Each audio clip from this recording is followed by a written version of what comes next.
Yan, gawa tayo ng pulutan guys. Pulutan. Lutuin muna natin sa suka nito.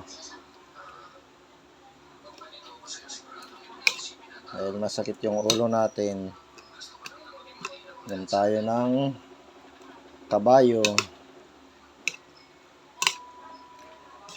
Dinurog ko yung iba para maluto agad sa suka. Ayan o.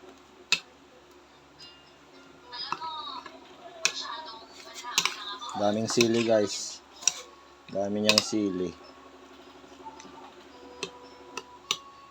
Ayan yung dilis na malilit to.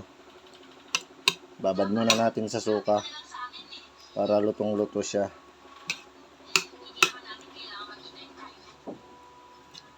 Inom tayo ng isang Red Horse. Ang katulog ba?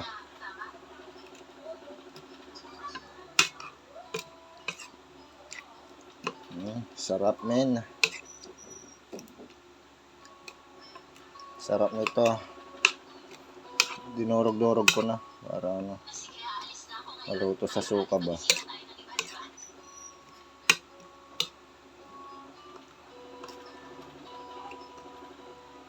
Yan, babad natin sa suka.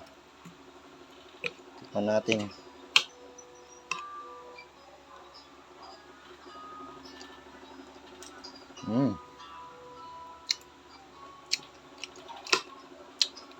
Sarap.